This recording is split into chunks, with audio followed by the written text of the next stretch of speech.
All right, hey, what's up, everybody? Mike Lindsley back with you. 9 minutes with me here at the Phoenix Sports Restaurant, IGTV, Facebook, and YouTube. Thanks for following along. Make sure if you're in and around Central New York that you get down here and try their lunch buffet. $9.95 all day, every day, and it includes a soda or a coffee. They've got some stuff over there that's so amazing, from meatballs, manicotti, chicken parm, turkey, mashed potatoes, scalloped potatoes, hot dogs, sausages. You never know what's going to be in that thing.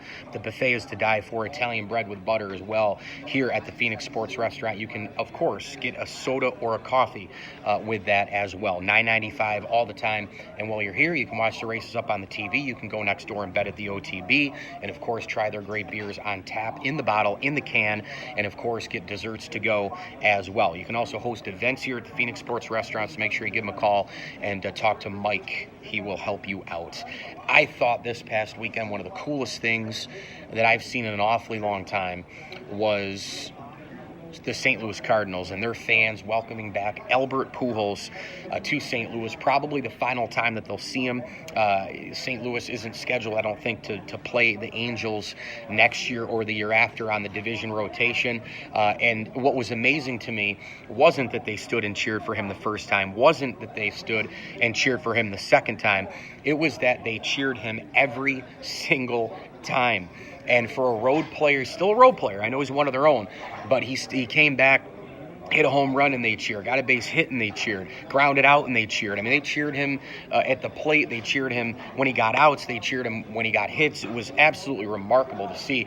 And I've said it for a long time, and I know there's a lot of people in this camp who agree with me that St. Louis is the best baseball town in America. I know how good New York is. I know how good Boston is. I know how good L.A. can be when the Dodgers are playing very, very well. Some of the other underrated markets all across the country. Houston becoming a pretty good baseball town from what I hear now as well. But the reality is there is no baseball town like St. Louis. They understand the game so well. They're so knowledgeable. They're so passionate, and they're so into their game that it's very, very hard to not appreciate the town that St. Louis is, what they've represented all these years. And I think when you look at St. Louis from the big picture standpoint, it's a great sports town. But as far as baseball goes, man, they know their baseball, and they are absolutely positively into it. And what they did this past weekend with Albert Pujols was just absolutely incredible. Speaking of Pujols, by the way, I know that $24 million a year and the 10-year deal for $240, that was what he wanted. It was a straight money grab to go to the Angels. But to me, I mean, how much money is enough money? If he had taken 8 years at $200 million and stayed in St. Louis, to me, he goes down as, another Stan Musial in that town. He has another opportunity or two to win championships, a much better culture there. When he went to the Angels started really spending on a lot of free agents. The farm system was eroding. Management was kind of a cluster F. Mike Scioscia was basically 2 feet out the door when he got there as well. It wasn't a good baseball decision, I don't think, for Albert Pujols. It was a straight money grab, and I'm not here to try and tell guys what to do with their money. I mean, here they are trying to get a max deal or trying to get the most of what they're worth and all the rest. But to me, Albert Pujols still could have been in St. Louis the face of the team. He could have been the face of business commercials. He could have had all these billboards and sponsorships and all that. Well, with the Angels, who's the guy that you want to pick? Mike Trout in his early years up until his prime, or an aging Albert Pujols? If you're a business owner, who would you want to have as your spokesperson? Nothing against Albert Pujols. I'm taking Mike Trout. He's the newest guy. He's good looking too. Not that Pujols is bad looking, but Mike Trout is one of these guys. I mean, he's just an all-generational type player. Pujols is going to go down as a first ballot Hall of Famer. I'm not poo-pooing his numbers, and we'll get into that in a minute as well. But to me, it just made a heck of a lot more sense to sign him, maybe an 8-year deal with the St. Louis Cardinals. Maybe even finish your career at the age of 39 in St. Louis, still make a ton of money, still go out and get a bunch of billboards, go down as a Stan Musial.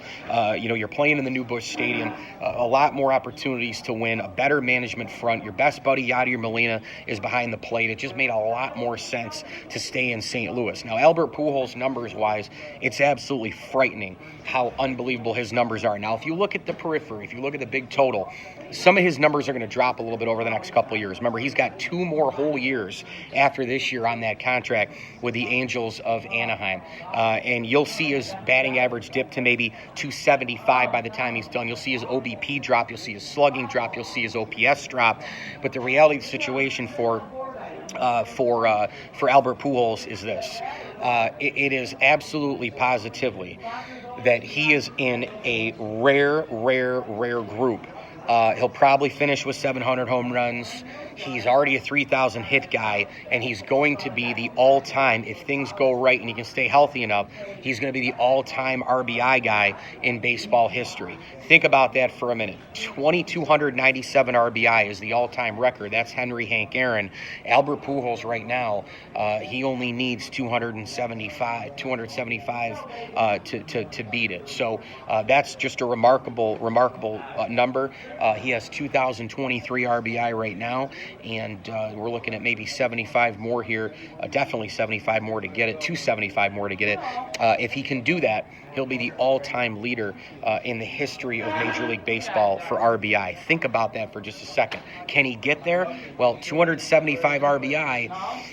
He's got the rest of this year, he seems to be hitting well, and he's a little bit more durable. He's getting a lot of chances because guys are getting on base in front of him. So you're kind of hoping maybe, like, he's not going to get 100 RBI a year. Those days are over. But maybe he could kind of get another, 80, 85 the rest of this year and kind of try to make a push. And then from there, maybe he gets 90 per year and can manage it. But, man, wouldn't that be something to see the all-time RBI man? Either way, he's going to finish with 2,000-plus RBI. He's going to finish with 3,000 hits, and he's going to come awfully damn close to 700 home runs if he doesn't get there. Could you imagine the all-time RBI guy, a 700 home run guy, and a 3,000 hit member? Could you imagine that? And then you add to that the 3 MVPs. He has 4 second-place finishes because of Barry Bonds hitting the ball all over the place during his PED time. 4 second-place finishes. Think about that for just a second. He's won 3 MVPs. You look at, in addition to that, he's got the Silver Slugger Awards. He's got the Rookie of the Year Award. He's a 2-time World Series champion. This guy's resume is absolutely amazing. When you go along the line of Ruth and Gehrig and DiMaggio and Mantle and Aaron and Ted Williams and Ernie Banks and Cal Ripken and Griffey and Bonds and all the players from years have gone by, Clemente, when you think about the resume of Albert Pujols, you're going to be able to put him, Stan Musial, Frank Robinson, you're going to be able to put that resume up against anybody all time. Ty Cobb, you name it. Jimmy Fox, Mel Ott, you could go on and on with all the superstars from years gone by. This guy is going to go down as one of the most elite players we've ever seen. He might be the best overall pure hitter that I've ever seen. As far as, overall best player I've ever seen, I'm starting to already lean towards Mike Trout and maybe a Ken Griffey Jr. type. But boy, Albert Pujols' career has been unbelievable. But I just think on the totality of it, I think staying in St. Louis would have made a little bit more sense. He maybe signs 8 years, $200 million there, and then signs maybe 1-year deals for the last couple of years, and maybe he does a little bit better with that. But again, with the Angels, he signed a 10. He went and got the money, and of course he has an opportunity in the AL versus the NL to DH for a lot of the back end of his career. So we'll see what happens with Albert Pujols, but it has been magnificent to watch, and certainly the St. Louis Cardinals were magnificent. The fans were significant this past weekend because they were magnificent to watch in terms of how they celebrated the great Albert Pujols, standing and cheering every single plate appearance, every single hit, every single out.